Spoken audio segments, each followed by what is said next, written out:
Welcome back. Now for your 5-day weather forecast, we go outside to Kate Foster. After a small snowfall last night, we can expect more rain and snow today that will turn to freezing rain this afternoon. Be sure to give yourself some extra time on that commute home. It's currently -1. The high today is 1 degree and we'll see the rain continue this evening and overnight. It'll be another wet one tomorrow with a mix of rain and snow showers throughout the day. The temperature is expected to hit a mild high of 3 degrees and a low of -1. Keep your shovels handy as snow flurries are coming on Saturday with a high of 1 degree and low of -2. Sunday should bring us a little sunshine, but snow flurries will return and a low of -5. Monday will get even chillier with a high of -2 and low of -6, but we'll enjoy a mix of sun and cloud and continued scattered flurries. The combinations of rain and snow are making for tricky driving conditions these days, so be sure to stay warm and stay safe. That's it for your full 5-day weather forecast. Back to the newsroom.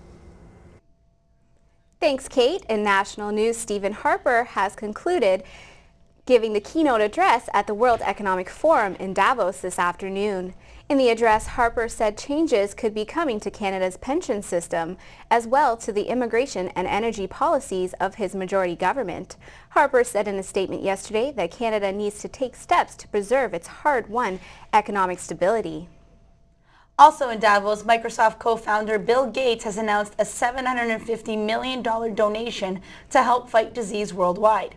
Gates told the World Economic Forum today the donation is intended to help the poorest countries across the globe. The donation more than matches the $650 million donated by the Bill and Melinda Gates Foundation over the last 10 years. The Secretary General for the Syrian Red Cross and the Red Crescent has been killed.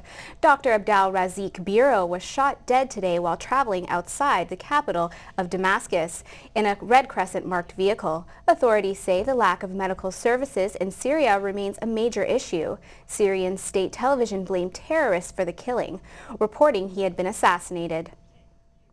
At least 20 people are feared dead after 2 buildings collapsed in downtown Rio de Janeiro in Brazil. Witnesses say an explosion occurred just after 8 last night, leaving the surrounding area covered in dust and debris. Brazilian officials say a gas leak is the reason why the 20-story and 10-story buildings collapsed. Officials say firefighters are still looking through the rubble to find victims. Brazil is preparing to host the 2014 Soccer World Cup and the 2016 Olympic Games.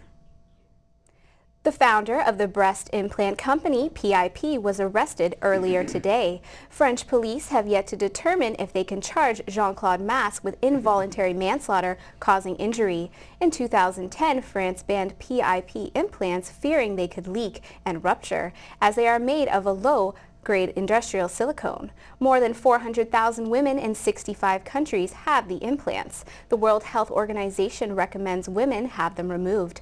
Health Canada confirms that PIP products are not used in Canada. And now with your sports news, here's Lawrence Dushensky.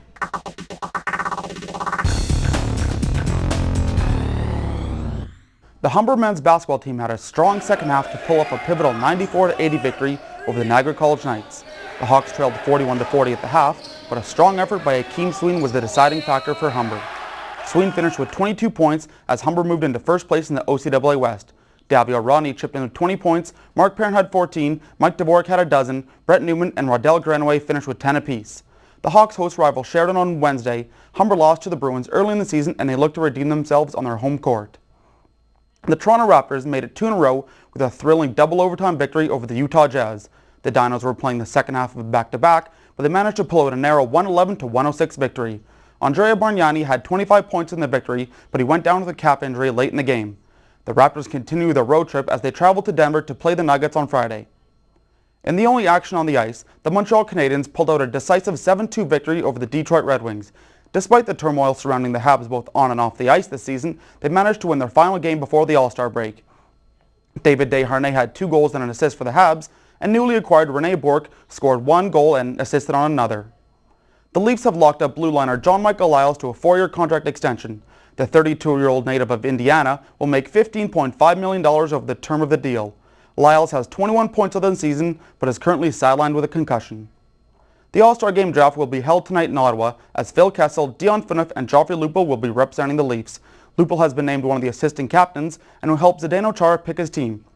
The skills competition and rookie challenge will be held tomorrow with the All-Star game being played on Saturday night. Another chapter has been added to one of the greatest rivalries in men's tennis history. Rafael Nadal is heading to the finals of the Australian Open after a grueling 4-set victory over Roger Federer. The two have played each other 27 times, with Nadal leading the head-to-head series 18-9. Nadal now moves on to the final to face the winner of Novak Djokovic and Andy Murray match that takes place tomorrow morning. That's it for sports. Now back to the studio. Thanks, Lawrence. After the break, we'll get the latest in entertainment from Liz Cavan. Canada's potential Oscar winner comes to Toronto. Your next hangover will cost you. And Jean-Paul Gaultier channels Amy Winehouse. All that and more in entertainment after the break.